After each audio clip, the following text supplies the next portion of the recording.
Hello friends, అందరికీ నమస్కారం. Welcome back to Srikanth Mototech. Friends, Bajaj Platina 110 ABS model గురించి క్లియర్గా తెలుసుకుందాం. ఇది 2024 variant.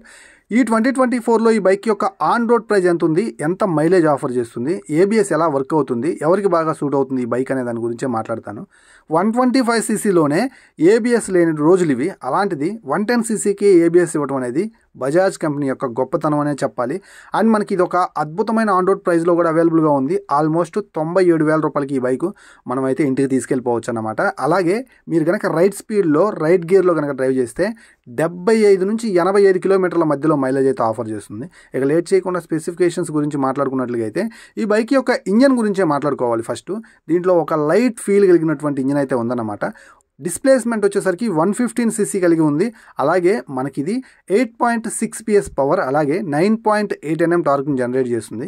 Single cylinder 4 stroke fuel injection system కలిగినటువంటి ఎయిర్ కూల్డ్ ఇంజనే. కిక్ రాడ్ మిస్ చేయకుండా ఆఫర్ చేస్తున్నారు. 200 mm గ్రౌండ్ క్లియరెన్స్ తోటే వస్తుంది. సో ఇండియన్ రోడ్స్ మీద స్పీడ్ బ్రేకర్స్ కానీ రఫ్ రోడ్లోకి వెళ్ళినప్పుడు కానీ ఇంజన్కి ఎలాంటి హాని ఉండదన్నమాట. చక్కని గ్రౌండ్ క్లియరెన్స్ అని చెప్పాలి. సో ఈ ఇంజన్ తోటి ఆల్మోస్ట్ 125cc పోటీ పడగలిగేటువంటి పవర్ని ఇది జనరేట్ చేస్తుంది అన్నమాట. ఈ పవర్ అండ్ టార్క్ తోటి 90 కిలోమీటర్ల టాప్ స్పీడ్ని ఈజీగా అందుకుంటుంది. ఇక హెడ్ ల్యాంప్ సెక్షన్ గురించి మాట్లాడుకుంటే హాలోజన్ బల్బ్ సెటప్ తోటి మెయిన్ హెడ్ ల్యాంప్ డిఆర్ఎల్ స్ట్రిప్గా మనకి ఎల్ఈడి అయితే ప్రొవైడ్ చేశారు. వింగ్ స్క్రీన్ కనిపిస్తుంది. ఇక మనకి సైడ్ అయితే చిన్న స్టిక్కరింగ్ రూపంలో మనకు కొంత పెయింట్ క్వాలిటీ కనిపిస్తుంది. అండ్ మనకి side indicator bulbs halogen bulb సిస్టమ్నే ఇచ్చారు. ఇక సస్పెన్షన్ గురించి మాట్లాడుకుంటే ఫ్రంట్లో మనకి 31 mm టెలిస్కోపిక్ సస్పెన్షన్ రూపంలో చక్కని సస్పెన్షన్ అయితే ఉందన్నమాట. సస్పెన్షన్ కోసం 110cc బైక్ అయితే మాత్రం ప్లాటినానే తీసుకోమని నేనైతే సజెస్ట్ చేస్తాను. ఇక మనకి ఇది 240 mm డిస్క్ బ్రేక్ తోటి ఆఫర్ చేస్తున్నారు. బ్రేకింగ్ యొక్క క్వాలిటీ నెక్స్ట్ లెవెల్ అయితే ఉంటుంది. రిఫ్లెక్టర్స్ ప్రొవైడ్ చేస్తున్నారు. మనకి అలాయ్ వీల్స్ మీద స్టిక్కరింగ్ అయితే ప్రొవైడ్ చేశారు. స్టైలిష్ 5 స్పోక్ అలాయ్ వీల్ అని చెప్పొచ్చు. ఇక ఇది 80/100 సెక్షన్ టైర్ తోటి మనకు ఆఫర్ చేస్తున్నారు. ఫ్రంట్ వీల్ అయితే చూడటానికి ఇలా ఉంటుంది. మీరు సడన్గా ఫ్రంట్ బ్రేక్ని పట్టేసుకున్నా ఇది మనకి స్కిడ్ అయితే అవ్వదన్నమాట. ఎందుకంటే దీంట్లో single channel anti locking braking system అయితే ఆఫర్ చేస్తున్నారు. మీ ఫ్యామిలీకి చాలా చక్కని సెక్యూర్ బైక్ అని చెప్పొచ్చు. ఇక ఈ బైక్ యొక్క అర్గనామిక్స్ గురించి మాట్లాడుకుంటే 11.5 లీటర్స్ ఫ్యూయల్ ట్యాంక్ అయితే కనిపిస్తూ ఉంది. దాని మీద E20 సింబల్ అయితే మనం చూడొచ్చు.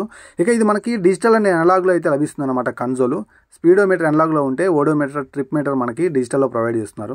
సింపుల్గా సింగిల్ పీస్ హ్యాండిల్ బార్ అయితే ప్రొవైడ్ చేస్తున్నారు. అండ్ మనకి లాంగ్ వైడ్ సీట్ అయితే ఉంది. ఫ్యామిలీ కోసమే ఈ బైక్ అయితే రెడీ చేశారనమాట. చక్కని మైలేజ్ ఇచ్చే బైక్ కావాలనుకుంటే ఫ్యామిలీ కోసం మీరైతే దీన్ని ట్రై చేయండి. గ్రాబ్ రైల్ అయితే సింగిల్ పీసే ఆఫర్ చేస్తున్నారు. ఫస్ట్ ఇంప్రెషన్ క్వశ్చనింగ్ చాలా అంటే చాలా బాగుంది. సో ఈ బైక్ ఎవరైతే తీసుకోవాలనుకుంటున్నారో వాళ్ళు ఒక్కటే గుర్తుపెట్టుకోండి, 80 కిలోమీటర్ల మైలేజ్ కోసం అలాగే మంచి ఫ్యామిలీ ఓరియంటెడ్ బైక్ కావాలి, ₹1,00,000 లోపే నాకు ఆల్మోస్ట్ మంచి పవర్ఫుల్ బైక్ కావాలనుకుంటే మాత్రం సేఫ్టీ పరంగా సస్పెన్షన్ పరంగా దీన్ని కొట్టే బైక్ అయితే మార్కెట్లో లేదన్నమాట.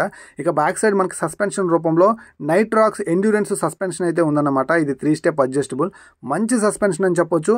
చాలా మంచి ప్లే అయితే ఉంటుంది. ఎక్కడ కూడా డిసప్పాయింట్ అవ్వాల్సిన అవసరం లేదు. బట్ బ్యాక్ సైడ్ అయితే 110 mm డ్రమ్ బ్రేక్ అయితే ఆఫర్ చేశారు.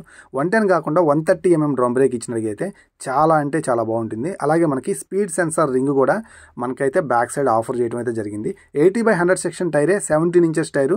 సో ఇలాంటి సన్నటి టైర్ల వల్లే ఈ బైక్ 80 కంటే ఎక్కువ మైలేజ్ని ఇది ఆఫర్ చేయగలుగుతుంది అనమాట. సో మీరు పొరపాటును కూడా ఈ టైర్స్ని తీసి ఇంకా పెద్ద టైర్స్ వేద్దామన్న ఆలోచన అయితే తీసుకురావద్దు.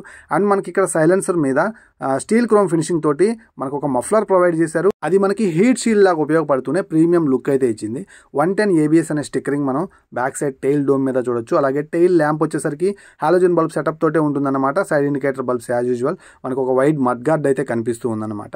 ఇక ఈ బైక్ యొక్క ట్రాన్స్మిషన్ గురించి మాట్లాడుకుంటే 5 స్పీడ్ మాన్యువల్ గేర్ బాక్స్ అయితే ఉంది. ఒక గేర్ కిందికి మిగతా 4 గేర్లు వెనక్కి వేసుకుంటాం అన్నమాట. అలాగే పవర్ఫుల్ ఇంజిన్ కాబట్టి 5th గేర్ ఇవ్వడం అనేది చాలా ఇంపార్టెంట్. ఎందుకంటే 5th గేర్లో మనకు ఒక మంచి రైడ్ అయితే దొరుకుతుందన్నమాట. అండ్ మనకి చైన్ సీల్ చేసి ఉంటుంది కాబట్టి మెయింటెనెన్స్ ఫ్రీ బైక్ అని చెప్పొచ్చు. 110cc స్విచెస్ క్వాలిటీ కూడా అప్ టు ద మార్క్ అయితే ఉన్నాయన్నమాట. ఇక break liver, clutch liver everything కూడా ఫైన్ అని చెప్పొచ్చు. సో ఓవరాల్గా ఈ బైక్ ఎవరికి సూట్ అవుతుందంటే ఎవరైతే 110cc బైక్ కొంచెం బెటర్ పర్ఫార్మెన్స్ కోసం అలాగే బెటర్ రోడ్ సేఫ్టీ కోసం చూస్తుంటారో వాళ్ళకి ఈ బైక్ చాలా బాగుంటుంది. అండ్ మనకి ఫ్యామిలీ కోసం డైలీ కమ్యూట్ చేయడం కోసం కూడా అద్భుతమైన బైక్ అని చెప్పొచ్చు. డెలివరీ బాయ్స్కి కూడా చాలా చక్కని బైక్ అని చెప్పొచ్చు. సో వాళ్ళు కొంచెం లాంగ్ వెళ్ళే వాళ్ళు 110cc బైక్ కావాలని కోరుకుంటున్నట్టుగైతే ఈ సస్పెన్షన్ తోటి మంచిగా అయితే ప్రొవైడ్ చేశారనమాట. ఇక బ్రేక్ ప్యాడ్ కావచ్చు, అలాగే రైడింగ్ ఫుట్ రెస్ట్ కావచ్చు, రిఫ్లెక్టర్స్ కావచ్చు, సో బిల్డ్ క్వాలిటీ కావచ్చు, ప్లాస్టిక్ క్వాలిటీ కావచ్చు, చాలా ఫైన్ అయితే ఉందన్నమాట. ఇక సైడ్ ఇండికేటర్ బల్బ్స్ అయితే కొంచెం ఫ్లెక్సీగానే ఉన్నాయని చెప్పొచ్చు. అండ్ మనకి ఇక్కడ బ్రేక్ దగ్గర ఒక మఫ్లర్ అయితే ప్రొవైడ్ చేశారు, ప్లాస్టిక్ మఫ్లర్, చాలా మంచి విషయం. సో ఓవరాల్గా 97,000 రూపాయల ఆన్ రోడ్ ప్రైస్కి 80 కిలోమీటర్ల మైలేజ్ ఇచ్చేటువంటి Bajaj Platina 110 ABS single channel ABS తోటి కూడా వస్తుంది కాబట్టి మనం ఏం ఆలోచించకుండా హ్యాపీగా అయితే మాత్రం బజాజ్ ప్లాటినా 110 ఏబిఎస్ మోడల్ని అయితే కొనుగోలు చేయొచ్చు అనమాట. సో ఈ సెగ్మెంట్ రేంజ్లో మనకి వేరే బైక్స్తో కంపేర్ చేసుకున్నప్పుడు కూడా వాటిలో వెయిట్లో కూడా మనకి సింగిల్ ఛానల్ ఏబిఎస్ అయితే ఉండదన్నమాట. సో అందుకే నేను స్ట్రాంగ్గా సజెస్ట్ చేస్తాను, హ్యాపీగా తీసుకోవచ్చు అనమాట.